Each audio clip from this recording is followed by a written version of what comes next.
اللہ کے نام سے شروع کرتا ہوں جو بڑا مہربان نہایت رحم کرنے والا ہے۔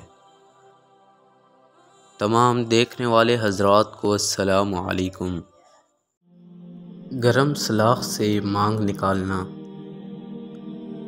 ایک صحابی رضی اللہ تعالیٰ عنہ حبشہ کے رہنے والے تھے۔ وہ جب بھی نہا کر نکلتے تھے تو ان کا جی چاہتا تھا کہ میں بھی اپنے سر میں اسی طرح درمیان میں مانگ نکالوں جس طرح نبی علیہ الصلوۃ والسلام نکالا کرتے تھے، لیکن حبشی نژاد ہونے کی وجہ سے ان کے بال گنگرالے تھے، چھوٹے اور سخت تھے، اس لیے ان کی مانگ نہیں نکل سکتی تھی۔ وہ اس بات کو سوچ کر بڑے اداس سے رہتے تھے کہ میرے سر کو میرے محبوب صلی اللہ علیہ وآلہ وسلم کے مبارک سر کے ساتھ مشابہت نہیں ہے۔ ایک دن چولہا جل رہا تھا، انہوں نے لوہے کی ایک سلاخ لی، اس کو آگ میں گرم کر لیا اور اپنے سر کے درمیان میں اس سلاخ کو پھیر لیا۔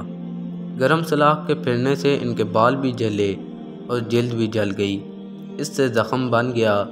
جب زخم درست ہوا تو ان کو اپنے سر کے درمیان میں ایک لکیر نظر آتی تھی۔ لوگوں نے کہا تم نے اتنی تکلیف کیوں اٹھائی؟ وہ فرمانے لگے کہ میں نے تکلیف تو برداشت کر لی ہے، لیکن مجھے اس بات کی اب بھی بہت خوشی ہے کہ میرے سر کو اب محبوب صلی اللہ علیہ وآلہ وسلم کے مبارک سر کے ساتھ مشابہت نصیب ہو گئی ہے۔